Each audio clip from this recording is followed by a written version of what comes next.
বিশ্ববিদ্যালয়ের আন্দোলন ক্রমেই তীব্র থেকে তীব্রতর হচ্ছে। গত রাতে সারা রাত জগন্নাথ বিশ্ববিদ্যালয়ের শিক্ষক ছাত্ররা অবস্থান করেছে যমুনার পাশে এবং তারা ঘোষণা দিয়েছে কোনোভাবেই তাদের অবস্থান থেকে তারা সরে যাবে না। আরও বড় ঘোষণা দিয়েছেন তারা, জগন্নাথ বিশ্ববিদ্যালয় দাবি মানা না হওয়া পর্যন্ত কমপ্লিট শাটডাউন করে দেয়া হবে। বিবিসির বরাত দিয়ে এই খবরটা নিশ্চিত হওয়া গেছে। কি হচ্ছে আসলে, সরকার কি ভাবছে?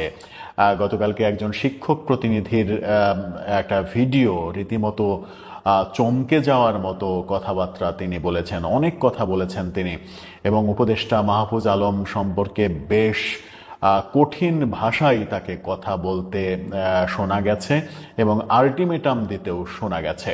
সরকার কি তাদের দাবি পূরণ করবে? যদিও এখন 3টা দাবির সঙ্গে আরও একটা দাবি যোগ হয়েছে, এখন তাদের দাবি 4টা। হয়তো সময় গড়ালে আরও দাবি বাড়তে থাকবে এবং 5ম দাবিটা মাহফুজ আলমের পদত্যাগ চাওয়ার দাবি হয়ে গেলেও অবাক হওয়ার কিছু থাকবে না। সেই পথে কি এগোচ্ছে জগন্নাথ আন্দোলন?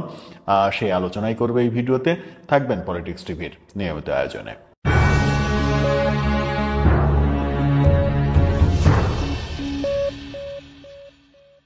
দর্শক, পলিটিক্স টিভির নিয়মিত ভিডিওগুলো স্পন্সর করছে প্রজাপতি.টিভি, নতুন ওটিটি প্ল্যাটফর্ম। আপনারা চাইলে ইউটিউবে, ফেসবুকে, ইনস্টাগ্রামে, টিকটকে দেখে নিতে পারেন।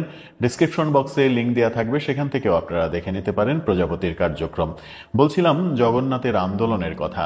যমুনার পাশে তারা গত রাতেও সারা রাত অবস্থান করেছে। রাত শেষে দিনেও আন্দোলন বেগবান হবে সেই প্রত্যাশাতেই তারা অবস্থান করছে। এবং গতকালকে আমরা মাহফুজ আলমের উপরে যে বোতল নিক্ষেপের ঘটনা আগের রাতে ঘটেছিল সেটা নিয়ে নানা ধরনের ট্রলের কার্যক্রম দেখেছি। সেখান থেকেই ঘোষণা করা হয়েছে জগন্নাথ বিশ্ববিদ্যালয়ে কমপ্লিট শাটডাউন, দাবি আদায় না হওয়া পর্যন্ত শাটডাউন থাকবে। জগন্নাথ বিশ্ববিদ্যালয়ের কোনো কার্যক্রম চলবে না। এখন সরকার কোন দিকে যাবে? সরকারের কাছে যে দাবি, 3টা দাবি ছিল, সেই 3টা দাবির সাথে একটি দাবি যোগ হয়েছে, সেই কথাই পরে আসছি। তার আগে জানিয়ে রাখি যে এই আন্দোলনে জামাত ইসলাম সমর্থন দিয়েছে। জামাত ইসলাম যে সমর্থন দেবে এটা আগে থেকেই অনুমান করা যাচ্ছিল। জামাতের সমর্থন, এখন যদি জামাতের লোকজনও এখানে জড়ো হয়ে যায় তাহলে অবাক হওয়ার কিছু থাকবে না। কারণ সাম্প্রতিক সময়ে মাহফুজ আলম জামাত শিবিরের বিরুদ্ধে নানা রকমের কথা বলে নিজেকে জামাতের কাছে বিতর্কিত করে তুলেছেন। সেই ঝাল মেটাতে চাইবে জামাত যে কোনো মূল্যে। সেই কারণেই হয়তোবা এই আন্দোলনে জামাত নীতিগতভাবে সমর্থন জানিয়েছে। এক বিবৃতিতে তাদের পক্ষ থেকে বলা হয়েছে, আমরা উদ্বেগের সঙ্গে লক্ষ্য করছি জগন্নাথ বিশ্ববিদ্যালয়ের ছাত্র ও শিক্ষকগণ তাদের আবাসন সংকট সহ কিছু দাবি নিয়ে গত কয়েকদিন যাবৎ আন্দোলন করছেন। তাদের আন্দোলনের ফলে জগন্নাথ বিশ্ববিদ্যালয়ের শিক্ষার পরিবেশ ব্যাহত হচ্ছে এবং ছাত্রছাত্রীদের পড়াশোনার ব্যাঘাত ঘটছে। শিক্ষাঙ্গনে এ ধরনের অশান্ত অবস্থা কারো জন্যেই কাম্য নয়, এই বিবৃতি দিয়েছে জামাত। এদিকে গতকালকে আমরা একজন শিক্ষক যে ঘোষণাগুলো দিয়েছেন সেই ঘোষণাগুলো দেখেছি এবং তিনি অনেকটা হুমকির সুরেই বলেছেন যে জগন্নাথ বিশ্ববিদ্যালয়ের 18,000 শিক্ষার্থীর প্রোটেকশনের জন্য বিশ্ববিদ্যালয়ের 800 শিক্ষক বুক পেতে দেবে। অর্থাৎ তাদের বিরুদ্ধে কোনো ধরনের কোনো ব্যবস্থা নিতে চাইলে শিক্ষকরা একেবারে বুক পেতে দেবে, শিক্ষকরা সেটা হতে দেবে না। তার মানে মাহফুজ আলমের ওপরে যে বোতল নিক্ষেপ করা হয়েছে সেই নিক্ষেপকারী ছাত্রকেও যদি গ্রেপ্তার করা হয় তবুও পরিস্থিতি পাল্টে যেতে পারে বলে অনুমান করা হচ্ছে। কি বললেন তিনি? তিনি একটা মজার তথ্য দিয়েছেন। তিনি বলেছেন 2005 সালে জগন্নাথ কলেজকে বিশ্ববিদ্যালয় হিসেবে ঘোষণা করে, তখন বিএনপি ক্ষমতায় ছিল। তিনি বলতে চেয়েছেন যে বেগম খালেদা জিয়া বিশ্ববিদ্যালয় ঘোষণা করার কারণে বিগত সরকারের কাছে আমরা অনেকটা সতীনের মতো ছিলাম, আমাদের অনেক দাবি দেওয়াও পূর্ণ হয়নি। সেই একই অবস্থা যদি বর্তমান অন্তর্বর্তীকালীন সরকার, বৈষম্যবিরোধী আন্দোলনের ফলে যে সরকার এসেছে সেই সরকারের কাছেও যদি একই অবস্থা থাকে তাহলে এর চাইতে কষ্টের ব্যাপার নেই। যেটা প্রত্যাশিত নয় সেটা তারা প্রত্যাশা করেন না। তিনি বলেছেন যে বিশ্ববিদ্যালয়ের বাজেটের জন্য আমরা ৩০৬ কোটি টাকা একটা বাজেট দিয়েছি, কিন্তু আমাদেরকে দেয়া হয় ১৪০ কোটি টাকা।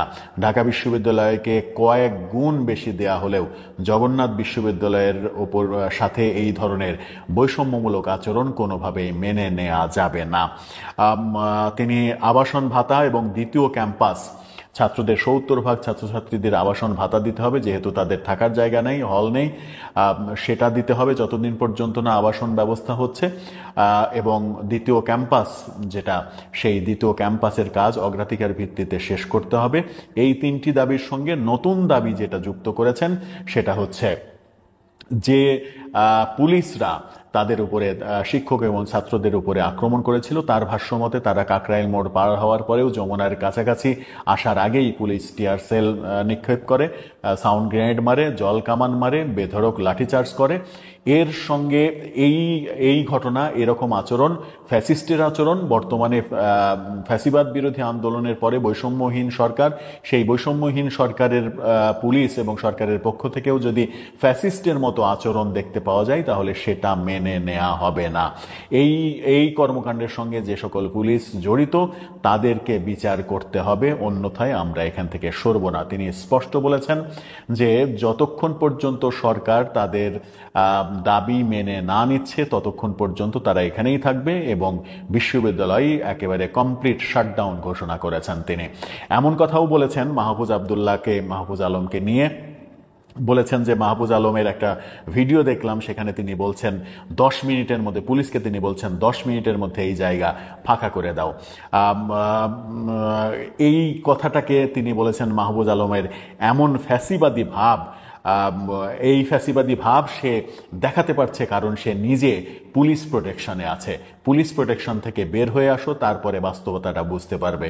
তুমি যদি পুলিশ প্রোটেকশনে থেকে এই ধরনের কথা বলতে পারো তাহলে আমি শিক্ষক হিসেবে বলতে চাই, জগন্নাথ বিশ্ববিদ্যালয়ের 18,000 ছাত্রছাত্রীর জন্য 800 শিক্ষক রয়েছেন যারা জগন্নাথের প্রত্যেকটি ছাত্রছাত্রীদের প্রোটেকশন দেবে। তাদের কোনো কিছু হলে আগুন জ্বলবে, এই ধরনের কথাবার্তা তিনি বলেছেন এবং উপদেষ্টাকে সাবধান হয়ে যাওয়ার কথাও বলেছেন।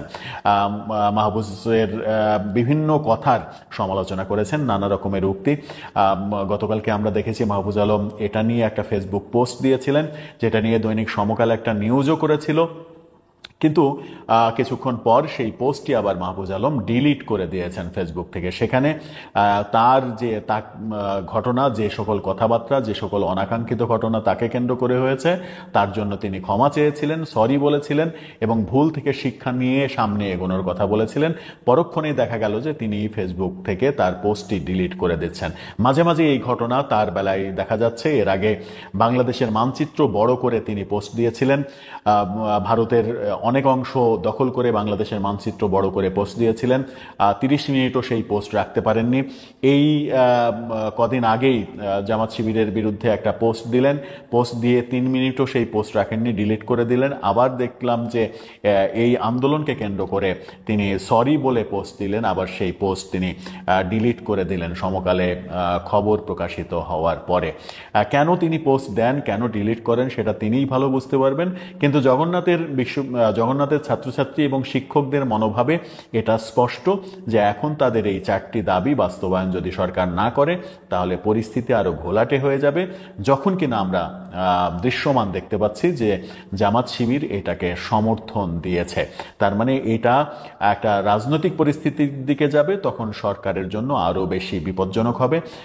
এরপরে 5ম দাবি হিসেবে মাহফুজ আলমের পদত্যাগ চাইলেও অবাক হওয়ার কিছু থাকবে না। সেই পর্যন্ত কি সরকার অপেক্ষা করবে, নাকি তার আগেই সরকার এটার সমাধান করবে? আবার এই সমালোচনাও সরকারের বিরুদ্ধে রয়েছে যে সরকারের কাছে এখন যে যা চাই তাই দিয়ে দেয়, যেভাবে চাচ্ছে চাইলেই দেয়া যায়, যমুনা অভিমুখে চাইলেই আন্দোলন করা যায়। কিন্তু সেখানেও সমালোচনা হয়েছে। এনসিপি যখন যমুনা অভিমুখে আন্দোলন করে, যমুনার সামনে তাদেরকে মঞ্চ বানাতে দেয়া হয়, তাদেরকে কৃত্রিম বৃষ্টি দেওয়া হয় ঠান্ডা করার জন্য, আর জগন্নাথের কর্মীরা, শিক্ষক ছাত্ররা যখন আন্দোলন করে তখন তাদের উপরে টিয়ার সেল, জল কামান ছোড়া হয়, গরম পানি ছোড়া হয়। এই বৈষম্যের যে ঘটনা, বৈষম্য বিরোধী সমাজে বাস করে, এই ঘটনা তারা মেনে নিতে চান না, এটার একটা সুরাহা চান। কি হতে যাচ্ছে, কি হবে, আজকে সারাদিন পার হলে কোন অবস্থা দাঁড়াবে, সেটা দেখার অপেক্ষায়। দর্শক, আপনার কি মনে হয় পরিস্থিতি কোন দিকে যাচ্ছে? শেষ পর্যন্ত কি মাহফুজ আলম তার উপদেষ্টার পদটাই হারাতে চলেছেন? আপনার মন্তব্য জানিয়ে লিখতে পারেন আমাদের কমেন্ট বক্সে।